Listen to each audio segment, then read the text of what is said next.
क्या विशेषता है सरबती गेहूं के? आपके अनुसार समाज अपना आदर्श किसे चुने? ये बताएं धर्म और आध्यात्म में क्या अंतर है? रजत का औद्योगिक उपयोग क्या क्या है?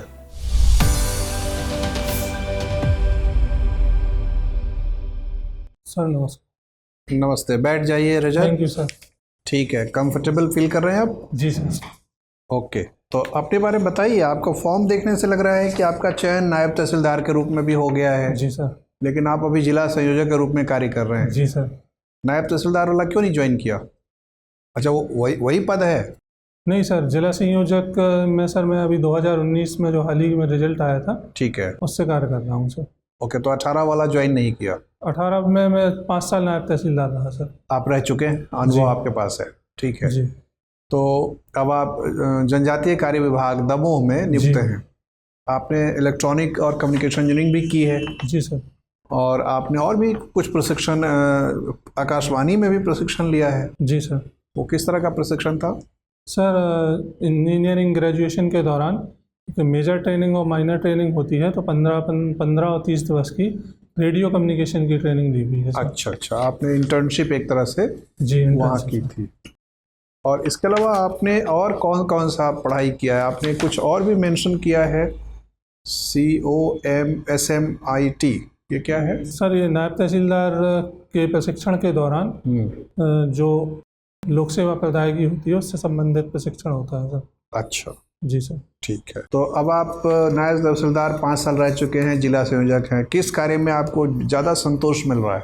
सर मैं दोनों ही कार्य में संतोष महसूस कर रहा हूँ, क्योंकि सर वहाँ जहाँ नायब तहसीलदार ने मुझे कृषकों और निर्धन वर्ग के लोगों के साथ कार्य करने का अवसर था, यहाँ सर मुझे अनुसूचित जाति जनजाति के बंधुओं के लिए कार्य करने का अवसर प्राप्त हो रहा है सर।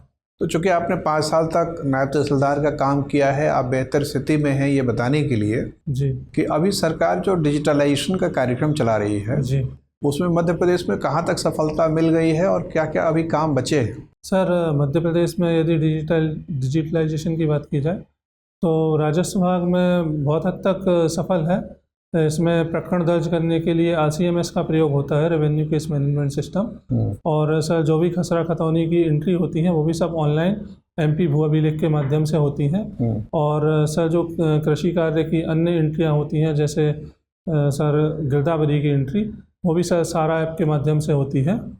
और कभी कभी सर इनमें सर्वर डाउन की समस्या देखी जा सकती है या तहसील स्तर पर नेट की अनुपलब्धता की समस्या ज़रूर होती है, परंतु सर यह पूर्णतः सफल हो रहा है सर। कई लोगों की, आम लोगों की भी ऐसी शिकायत है और एक सार्वजनिक वक्तव्य भी किसी हाईकोर्ट के जज ने यह दे दिया था जी कि पटवारी शायद सर्वाधिक भ्रष्ट कर्मचारी हैं सरकार के। जी। आप चूंकि उस सीनियर पोजीशन पर रह चुके हैं, समस्या आपने भी महसूस की होगी जी। इसका क्या समाधान हो सकता है? इसका कैसे न्यूनीकरण कर सकते हैं? सर वर्तमान में यह स्थिति न्यूनतम ही हो चुकी है और इसको पूर्णतः समाप्त करने के लिए सर डिजिटल जो प्रक्रिया हैं उनको बढ़ाना की आवश्यकता है।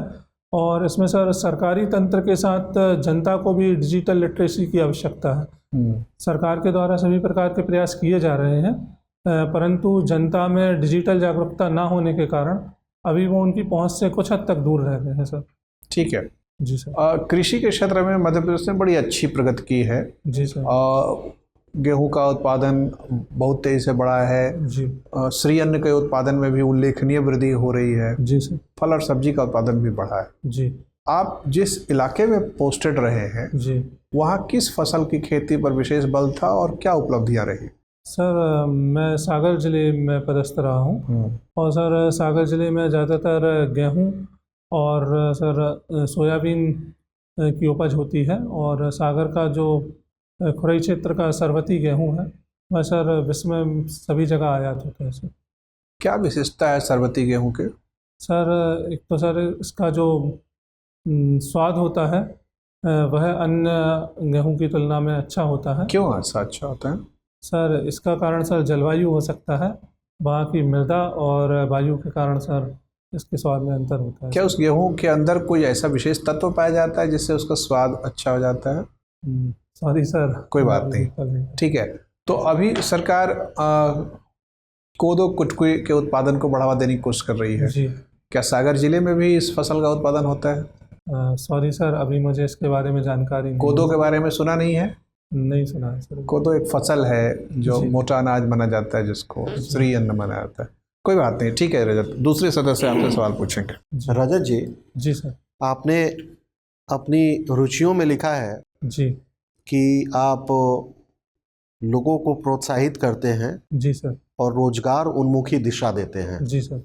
प्रधानमंत्री जी का हमेशा जोर रहा है कि लोगों को जॉब सीकर न बना के जॉब गिवर बनाए। जी ठीक, सर। आपका क्या मानना है एक ऐसे देश में जहाँ की युवाओं में बेरोजगारी काफ़ी ज़्यादा है जी और दूसरी तरफ युवाओं का रुझान जो है जी वो सरकारी क्षेत्र की नौकरियों पर ही ज़्यादा है। जी सर। ऐसी परिस्थिति में आप युवाओं को कैसे, उनका मनोबल कैसे बढ़ाते हैं रोजगार के अलग अलग क्षेत्रों की ओर ध्यान देने में?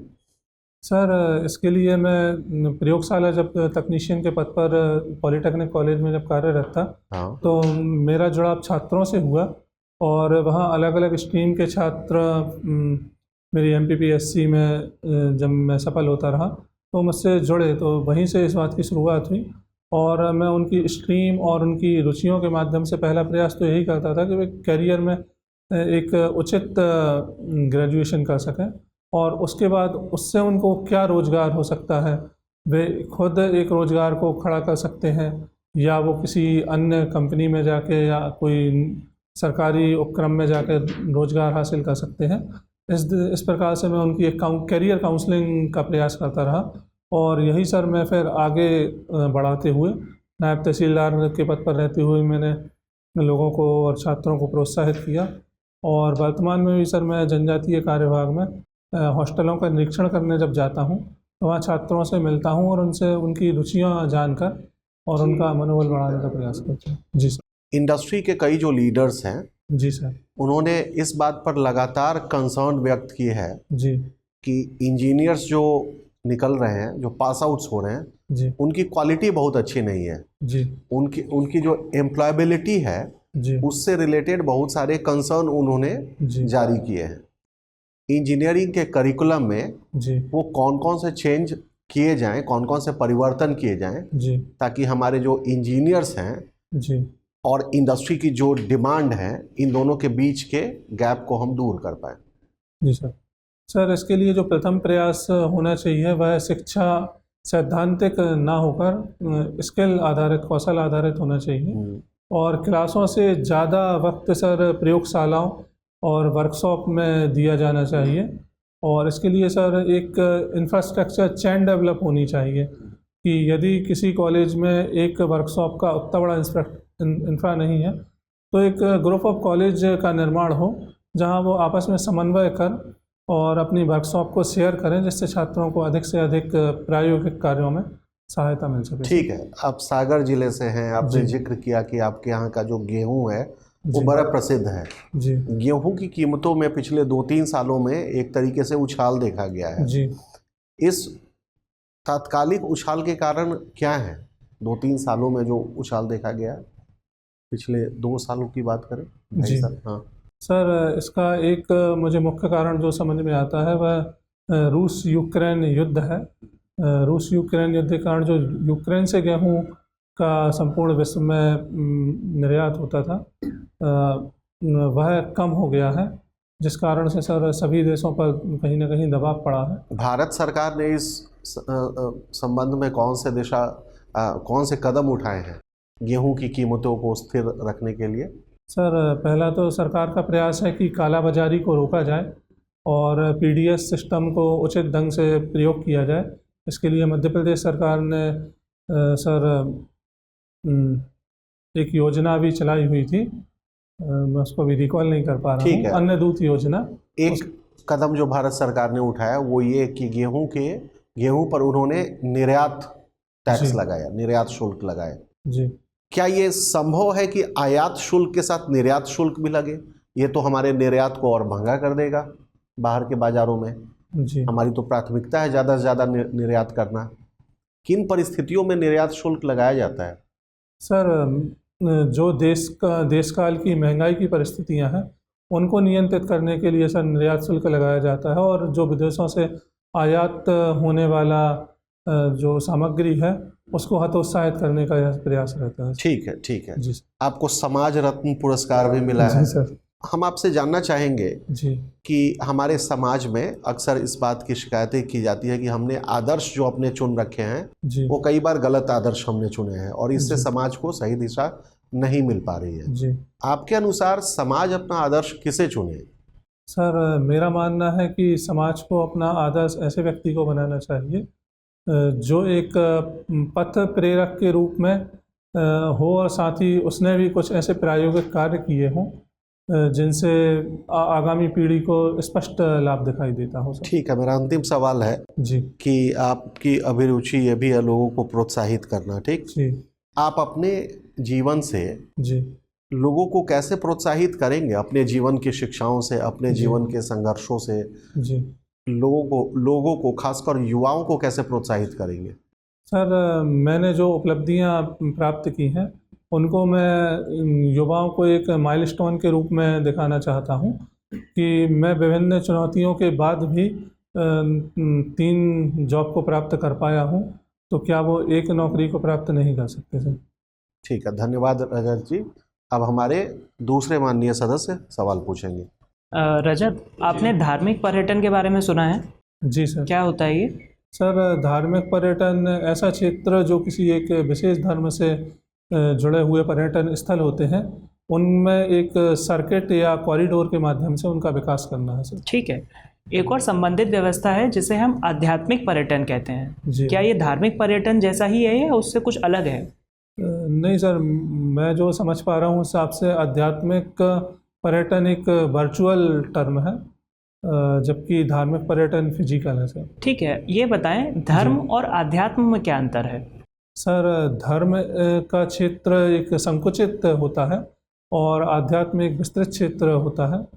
आध्यात्म के माध्यम से व्यक्ति अपनी जो भौतिक आवश्यकताएं हैं उनसे परे हट के आवश्यकताओं की पूर्ति करता है, जबकि सर धर्म से व्यक्ति अपनी कुछ ही चीज़ों को संतुष्ट कर सकता है। रजत, आप कुछ ऐसी चीज़ों का उदाहरण दे सकते हैं जो आध्यात्मिक हैं बट ज़रूरी नहीं है कि वो धार्मिक भी हों?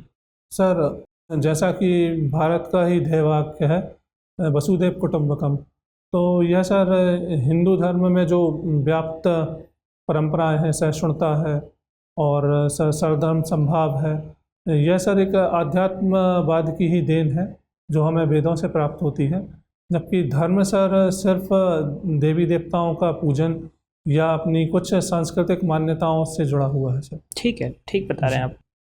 रजत, ये बताएं धार्मिक पर्यटन को बढ़ावा देने के लिए जी सरकारें कुछ पर्यटक स्थल, कुछ सर्किट्स का विकास कर रही हैं। क्या मध्य प्रदेश में ऐसे कुछ सर्किट हैं? जी सर, बताएं। मध्य प्रदेश में पहला तो सर रामपथ गमन का विकास हो रहा है। अपने वनवास काल के दौरान श्री रामचंद्र जी जहाँ जहाँ से गुजरे थे उस पथ का विकास हो रहा है, और इसके अलावा सर चित्रकूट में भी सर पर्यटन का विकास हो रहा है। रामपथ गमन में जो सर्किट डेवलप हो रहा है जी। उसमें किन किन जगहों का चयन किया गया है? सॉरी सर, मैं समय रिकॉल नहीं कर पा रहा। ठीक है, कोई बात नहीं। रजत, ये बताएं जी आजकल न्यूज़ में एक चर्चा चल रही है इनहेरिटेंस टैक्स के बारे में। जी। क्या होता है ये? सॉरी सर, मैं अभी इसको अध्ययन नहीं कर पाया हूँ। ठीक है, कोई बात नहीं। जी। चुनावों का सीज़न है और डिफरेंट पॉलिटिकल पार्टीज़ और उनके नेता अपने अपने पॉलिसी प्रोग्राम्स और मैनिफेस्टो का प्रचार कर रहे हैं। जी। इसी संदर्भ में इनहेरिटेंस टैक्स के बारे में भी चर्चा चल रही थी जी। और एक वेल्थ रीडिस्ट्रीब्यूशन की भी चर्चा चल रही है। जी। देश की जो पूरी वेल्थ है जी। उसको इकट्ठा करके लोगों में समान रूप से बांट देना चाहिए। जी। आपकी क्या राय है, क्या ऐसा होना चाहिए? सर, मेरी राय है कि ऐसा नहीं होना चाहिए, क्योंकि भारत में 80% लोग निम्न आय वर्ग से आते हैं और वो अपनी कुछ सूक्ष्मतम आय, जो सूक्ष्म वित्त होता है, उसको एकत्रित करके अपनी आने वाली पीढ़ी के लिए छोड़कर जाते हैं। यदि सर यदि 60% संपत्ति को जनसामान्य वितरित कर दिया जाएगा तो उनकी आने वाली पीढ़ी के लिए वो नुकसानदायक होगा और उनकी भावनाओं से भी कहीं ना कहीं यह सर खिलवाड़ के समान। ठीक है रजत, मेरा अंतिम प्रश्न आपसे, स्टार्टअप क्या होता है? सर, स्टार्टअप एक ऐसा उद्योग है जो ग्रीन फील्ड के द्वारा खड़ा किया जाता है और किसी एक पर्टिकुलर इंडस्ट्री के द्वारा इंडस्ट्री को मानक बनाकर उसमें सर विनिर्माण इकाई का सृजन किया जाता है। ठीक है, बिल्कुल ठीक। जी। स्टार्टअप इकोसिस्टम को प्रोत्साहन देने के लिए क्या मध्य प्रदेश सरकार की कोई नीति है? जी सर, आत्मनिर्भर भारत अभियान के तहत सहज ऋण उपलब्ध कराया जा रहा है, जो अलग अलग संवर्ग के लिए सर अलग अलग है। जैसे सर अनुसूचित जनजाति के लिए मैं एक योजना बताना चाहूँगा। जी बताइए। भगवान बिरसा मुंडा आर्थिक कल्याण योजना है सर। इसमें सर उद्योग स्थापित करने के लिए सर 1 लाख से 50 लाख रुपए तक का अल्प ब्याज दर पर ऋण, और सर सेवा क्षेत्र के लिए 1 लाख से 25,000 रुपए तक का ऋण। शुक्रिया रजत। जी सर। रजत जी सर। रजत का औद्योगिक उपयोग क्या क्या है? सर रजत के औद्योगिक उपयोग में सर सर्वप्रथम आभूषण निर्माण में सर चांदी का प्रयोग होता है। इसके अलावा सर दर्पण बनाने में, दंत चिकित्सा में, और सर इलेक्ट्रॉनिक जो इंडस्ट्री होती है उसमें इसका सर व्यापक उपयोग हो रहा है सर। आपने इलेक्ट्रॉनिक इंजीनियरिंग की है, जी तो सर। इलेक्ट्रॉनिक इंडस्ट्री में क्या उपयोग है इसका? सर इलेक्ट्रॉनिक इंडस्ट्री में चूँकि सर जो चांदी होती है वह न्यूनतम प्रतिरोधक होती है, इसलिए इसका प्रयोग सर मोबाइल उपकरणों को बनाने में, इसके अलावा टीवी, मोबाइल और अन्य सभी इलेक्ट्रॉनिक उपकरणों को बनाने में इसका सर। हाँ, वो तो होता है, लेकिन किस रूप में होता है? सर चालकता के रूप में होता है सर, चालक कंडक्टर के रूप में होता है। ठीक है। आप चूंकि जनजातीय विभाग में अभी कोऑर्डिनेटर के पोस्ट पे हैं, मध्य प्रदेश का जनजातीय समाज एक बड़ा समाज है, बड़ी आबादी वाला है और पर्याप्त विविधता भी है जी। ये बताएं कि जनजातीय समाज द्वारा चालित जो आर्थिक गतिविधियां हैं जी, उन्हें तेज करना जरूरी है या उन सस्टेनेबल डेवलपमेंट गोल के अनुरूप उसको सामान्य बनाए रखना ही ठीक है? सर मेरा मानना है कि आदिवासियों को उनके आवास में रहकर ही उनकी आर्थिक और जो जीवन की गतिविधियां हैं उन्हें बनाए रखना चाहिए।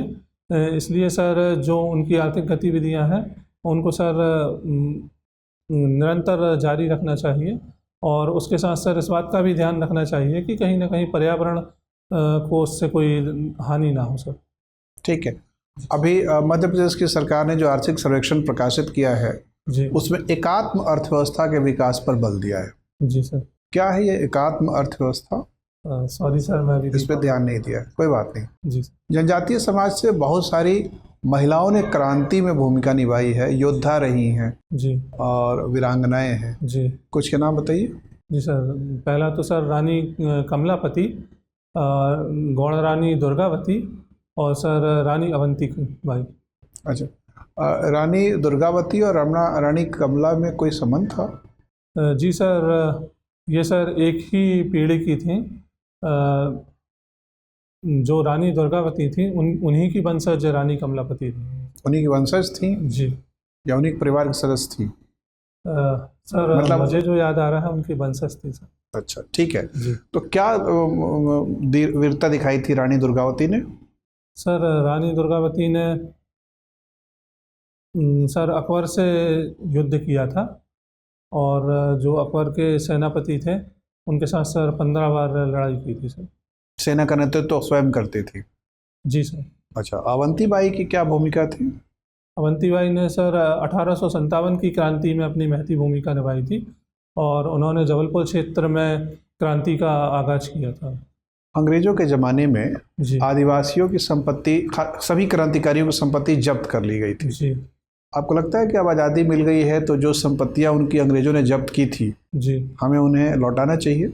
सर यद्यपि यह एक कठिन कार्य होगा, उस संपत्ति का ब्यौरा मिल पाना एक जो जटिल प्रक्रिया होगी, लेकिन यदि सर इस प्रकार की कोई आदिवासियों के साथ अन्याय हुआ है तो उनको मुख्यधारा में लाने के लिए उनकी संपत्ति को पुनर्भरण तो करना चाहिए सर।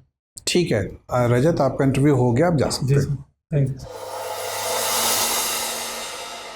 आप बहुत लंबे समय से इंटरव्यू दे रहे हैं, 2013 में शायद पहली बार दिया जी, था। 13 में पहली बार इंटरव्यू। उसके बाद लगातार 17, 18, 19 में आप दे रहे हैं, सिलेक्शन भी आपका हो रहा है, तो अनुभव आपके पास इंटरव्यू का पर्याप्त है। जी। अंक हमें नहीं पता कितना आया था, आप बताएंगे तो कुछ अंदाजा लगेगा। जैसे 2018 वाले में कितने अंक आए थे? 18 में सर कम नंबर थे, 95 थे। अच्छा, और 17? लेकिन सिलेक्शन हो गया था, मेंस में अच्छे नंबर थे। 17 में? 17 में सर 120 नंबर थे, लेकिन सिलेक्शन नहीं हो पाया था, मेंस में तो कम क्या रह गए थे। फर्क आप अब तुलना करने की स्थिति में है कि 17 में आपका कैसा चला था साक्षात्कार, कैसे सवाल पूछे गए, कैसे जवाब आपने दिया, और 18 में कैसा रहा? क्या आपको लगता है कि 18 में इंटरव्यू आपका अपेक्षाकृत कमज़ोर गया था? जी सर, थोड़ा सा कुछ बिंदुओं पे कमज़ोर हो गया था। इलेक्ट्रॉनिक्स के कुछ क्वेश्चन अच्छे से जवाब नहीं दे पाए थे, या दृष्टिबाधित को थोड़ा बहुत अच्छे से एक्सप्लेन नहीं कर पाए थे। ओके, जी ठीक है, तो उन सब पहलुओं पे तो आप तैयार जी, होंगे। उन सब पे सुधार है सर। देखिए, हमें कम नंबर के पीछे कोई ठोस कारण नहीं नज़र आ रहा है। जी आज जो आपका परफॉर्मेंस है, आपको जी। आराम से 130 से 150 के रेंज में मिलना चाहिए, जी जो वैध नज़र आ रहा है। जी क्योंकि न सिर्फ तथ्यों के मामले में आप तैयार दिख रहे हैं, जी बल्कि विश्लेषणात्मक शक्ति भी, क्षमता भी आपकी अच्छी जी। दिख रही है। जी और जहां आपको विचारों का संतुलन साधना है, जी वहां संतुलन भी बनाए रखने में कामयाब हो रहे हैं। जी चूँकि आप 5 साल नायब तहसीलदार रहे हैं, जी तो मुझे लगता है अब की बार जो इंटरव्यू होगा वो उसका ज़्यादा विषय वस्तु यही रहने वाला है। जी तो उसके विभिन्न पहलुओं पर गौर करने मुझे लगता है लैंड रेवेन्यू कोड 59 वाला जो है वो तो आप लोग रोज़मर्रा में इतना उपयोग चलता रहता है, जी सर। और उसके विभिन्न प्रावधानों में से खास तौर पे जैसे फीडबैक मैकेनिज्म में आपके स्तर से फाइलें जाती हैं ऊपर, जी कि ज़मीनी स्तर पर किस क्लॉज के क्रियान्वयन में या किस धारा के क्रियान्वयन में कोई व्यवहारिक कठिनाई आ रही है, या सैद्धांतिक कोई अंतर्विरोध किसी में आ रहा हो। जी और डिजिटाइजेशन वाला आपने अच्छा बताया जी कि डिजिटाइजेशन का काम लगभग पूरा हो गया है, और इससे डिस्क्रिशनरी पावर जो पटवारी का था वो काफ़ी कम हो गया है, जी और न्यूनीकरण हुआ है।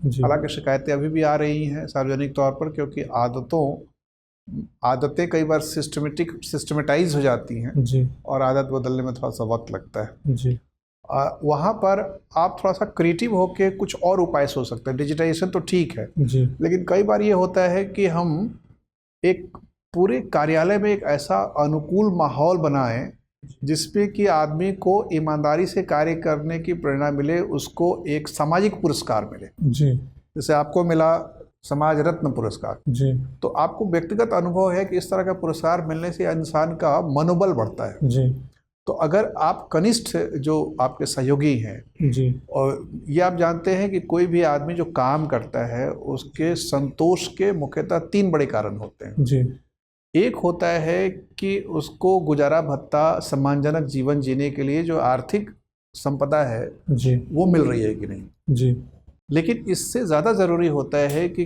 क्या उसको अपने काम करने से संतोष मिल रहा है। जी और काम करने से संतोष तब मिलता है जबकि उसके काम का स्वभाव जी उसके अपने मन के स्वभाव से संगत हो। जी उसके मन की आकांक्षा है जन सेवा करना, और उसके काम में भी जन सेवा के अवसर हैं, तो जी संतोष मिलेगा। जी किसी व्यक्ति का काम है, किसी का मन का स्वभाव होता है अकेले में बैठ के कार्य करना, जी तो वो जो अकेले में बैठ के काम करने वाले लोग हैं, कंप्यूटर एनालिस्ट वगैरह, उनको अच्छा लगेगा। जी फिर तीसरी चीज़ है कि क्या हमें सामाजिक पहचान मिलती है, प्रतिष्ठा मिलती है, जी लोग हमें धन्यवाद करते हैं।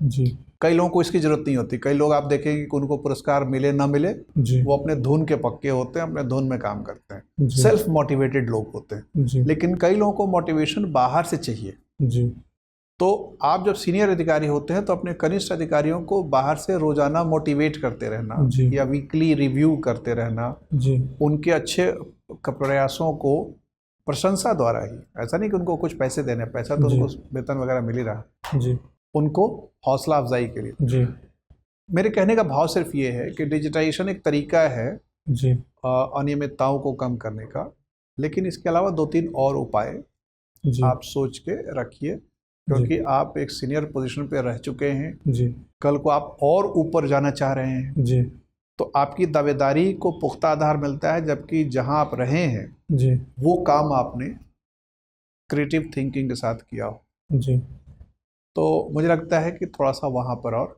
बेहतर आंसर आप बना सकते हैं। जी मतलब सर, इसमें ये कहा जा सकता है क्या कि पटवारियों का वेतनमान कम है, उसको भी बढ़ाया जाए? हाँ, ये भी आप कह सकते हैं। क्योंकि पटवारियों की भी हड़ताल भी इसको लेकर हाँ, तो 3-4 जो आप कदम बताएंगे वो जी। उसमें ये भी बताएंगे कि सर कम से कम गरिमायुक्त और सम्मानजनक मर्यादाजनक जीवन होना जरूरी है। जी हर नागरिक का, और ये हम संविधान मूल अधिकार भी देता है। अनुच्छेद 21 कहता है ना कि भाई मर्यादापूर्ण जीवन हो।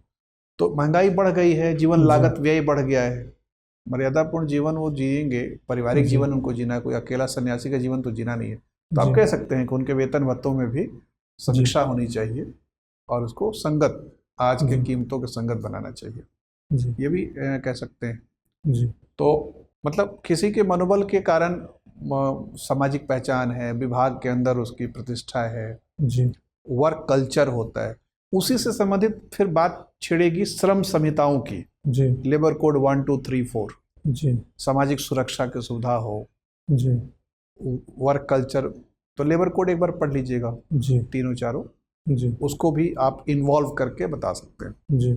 मुझे लगता है इन बिंदु पे जनजातीय विभाग में आप हैं तो जनजातीय समाज की जो समस्याएं हैं अलग अलग, भीलों की समस्या क्या है, गोंड की समस्या क्या है, सहरिया की समस्या क्या है, और भी जो छोटे मोटे जनजाति हैं संख्या में, उनकी समस्याएं क्या है, उनके जीवन की चुनौतियां क्या है। आपसे नक्सलवाद भी पूछ सकते हैं, हालांकि बालाघाट रीजन में या जबलपुर रीजन में नहीं पोस्टेड रहे हैं, लेकिन जनजातीय समाज की एक समस्या थोड़ी सी नक्सलवाद भी रही है, उस पर आपकी राय संतुलित होनी जरूरी है। और तो एक वो हो सकता है, थोड़ा सा उस पर देख लीजिएगा।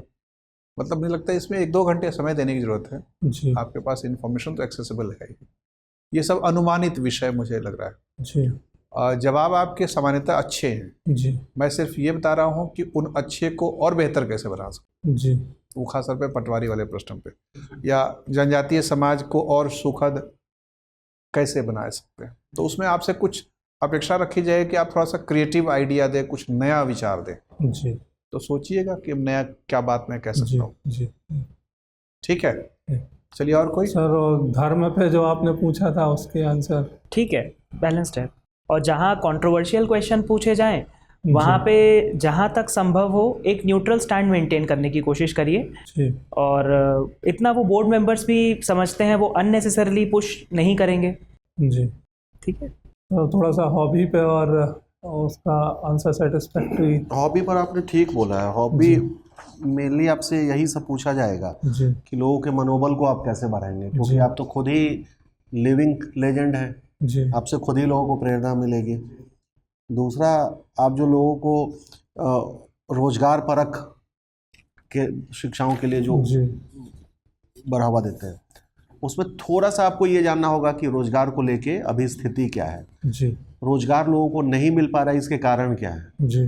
अगर किसी एक्सपर्ट के कोई ओपिनियन हो, जैसे ये नारायण मूर्ति का मानना था, वो बोलते थे कि हर 5 में से 4 इंजीनियर जो हैं वो काम करने के लिए अनफिट है। तो अगर थोड़ा बहुत आप किसी का नाम ले पाए, किसी रिसर्च को बोल पाए, तो वो अतिरिक्त जो 10 मार्क्स है वो बढ़ेंगे। खैर उतना मत सोचिए, आपका सब ठीक जा रहा है। Thank you sir.